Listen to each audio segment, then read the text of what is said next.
Olá a todos, sejam muito bem-vindos ao canal Decifrando as Escrituras. E no vídeo de hoje eu estarei conversando com vocês sobre um assunto que muitas das vezes passou desapercebido pelos olhos de muitos e foi também, ao longo da história, negado pelos principais divulgadores de conhecimentos bíblicos desde a época dos últimos apóstolos. Logicamente que esse conhecimento ele era usualmente trazido pelos apóstolos, pelos profetas, só que esse conhecimento foi deixado de lado, né, após aí o século 3 depois de Cristo.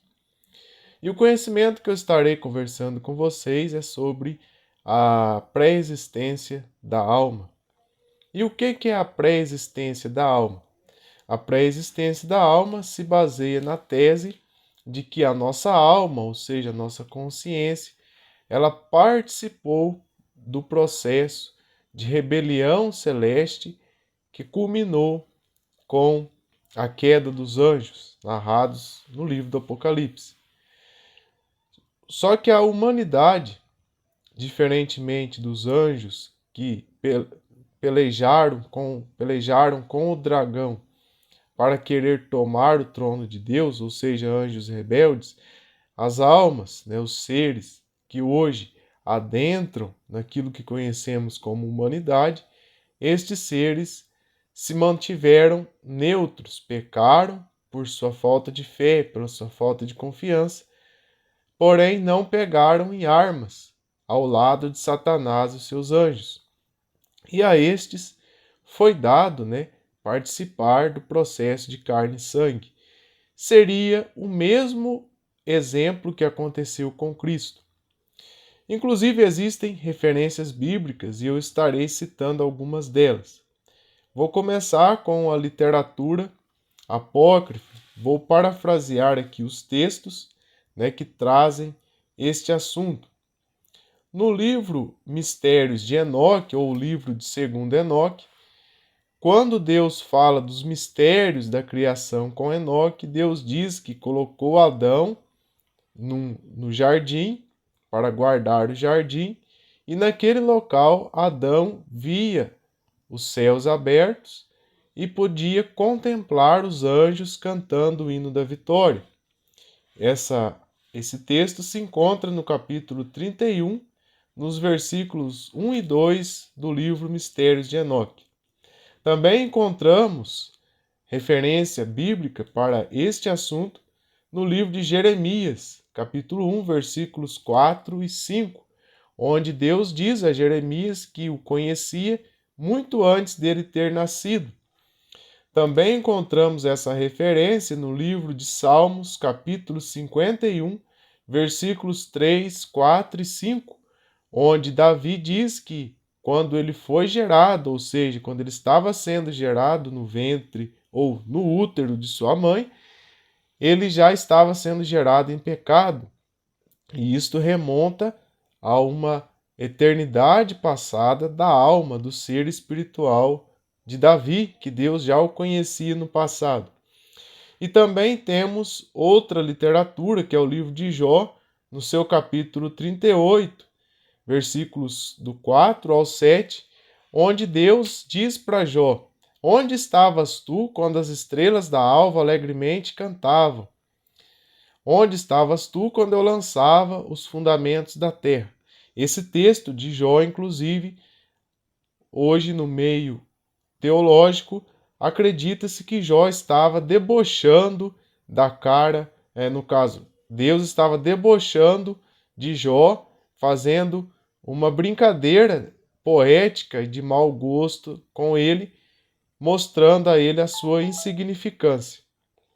A teologia diz isso, mas em meio às evidências e esses textos bíblicos, os quais eu mencionei, apócrifos e canônicos, temos essas referências. Também no livro Apocalipse de Baruque encontramos uma referência, a qual diz que existe um número determinado de pessoas a adentrarem na matéria. Inclusive, foi em um texto em que o próprio Deus disse ao profeta Baruque com relação a ele conhecer e ter ouvido falar das pessoas que existiram no seu tempo, que existiram antes dele, e também nessa ocasião Deus diz para ele: você já ouviu falar daqueles que viveram antes de ti, e você conhece algumas pessoas que vivem no seu tempo, que são contemporâneas a você. Porém, eu conheço aquelas que ainda não nasceram. Esse texto mostra claramente a pré-existência da alma, a eternidade passada da nossa alma. Então, nós iríamos passar pelo processo do teste no Jardim do Éden, de tanto que é que as dores de parto elas são multiplicadas. Nós passaríamos por aquele teste, porém, por causa do pecado, tivemos que passar por um teste ainda mais difícil, né, que foi o pecado de Adão e Eva, que determinou a sua expulsão. Então, as dores de parto, nós não podemos entendê-las apenas como as dores da mulher, que literalmente, né, passou a sofrer mais com as dores para dar à luz.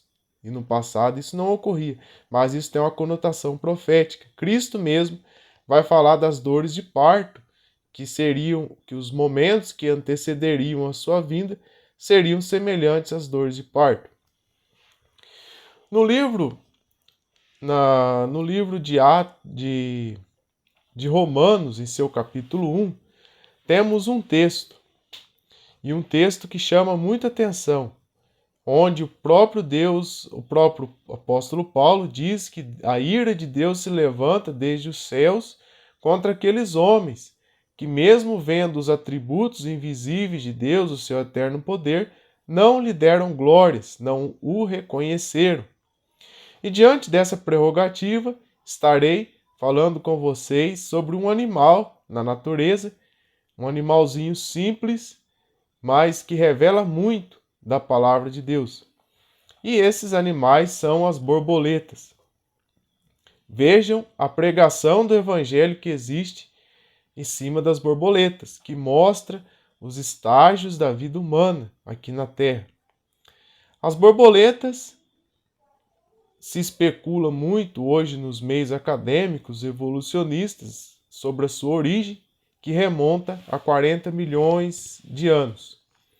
Porém, as borboletas, como uma criação de Deus, conforme aquilo que acredita esse canal, que eu inclusive acredito, as borboletas estão pregando o evangelho na nossa frente. E é da seguinte forma: as borboletas os ovos da borboleta são depositados sobre uma folha. Eles têm essa fase da borboleta, desse animal, é a fase pré-larval ou pré-embrionária. Esse animalzinho nasce, ele vai crescer se alimentando de folhas. Algumas espécies consomem até outros insetos, né, que são daninhos à agricultura. E essa larva ela vai ter a sua fase de larva, onde ela vai comer muito, inclusive armazenando energias para a sua vida adulta. E quando esse animalzinho ele atinge uma certa idade, ele vai criar uma casca dura e resistente. E ele vai hibernar por um certo período de tempo. Vai variar de uma espécie para outra. E depois dessa fase, temos lá a fase da borboleta adulta. O que isso quer nos dizer? Que assim como a borboleta, nós seres humanos temos a nossa fase na qual nós estamos o quê? De acordo com o livro Apocalipse de Baruque e também o livro de Apocalipse de João, aguardando o nosso nascimento, a nossa entrada nesse mundo, certo? Porque há um tempo determinado para todas as coisas. Então, é aquilo que Deus disse para o profeta, a Baruque, por exemplo. Cada um aguarda o seu tempo de nascimento. Então, essa fase seria a fase que nós ainda somos um ovo de borboleta, vamos dizer assim. A fase de larva demonstra toda a nossa fase aqui na Terra, o nosso crescimento, né? E a partir da nossa alimentação, nós vamos adquirindo energias para o quê? Comendo as coisas espirituais, para o quê? Para a gente poder nos transformar. E a fase da borboleta, na qual ela vira um casulo e fica hibernando, né? A lagarta se transformando em borboleta, é a nossa fase da nossa morte, na qual nós morremos, e de acordo com o livro de Tessalonicenses, aqueles que estiverem mortos ressuscitarão e serão transformados. Muito interessante essa reflexão. Existem outros textos também que eu poderia estar colocando com vocês. A aplicabilidade, por exemplo, do Evangelho de Mateus na parábola do filho pródigo, que inclusive, comparando esse texto com o livro Apocalipse de Baruque, nós entenderemos o porquê que os últimos serão os primeiros e os primeiros serão os últimos. E nessa relação do filho pródigo, nós vemos aquele filho que foi por uma terra estrangeira e ele voltou para casa. Logicamente que o texto tem essa conotação daquele filho desobediente que deixa o pai, se dá mal na vida, volta para casa. Tem a conotação daquele servo de Deus que deixou a Cristo, né, e decidiu voltar. Só que o contexto é muito maior, porque isso está mostrando também a história da humanidade. Conforme o próprio Cristo disse, hoje eu falo com vocês por meio de símbolos, por meio de palavras, para que vocês possam entender a dimensão das coisas espirituais. Gostaram desse vídeo? Curta esse vídeo, compartilhe com seus amigos e familiares. Até a próxima.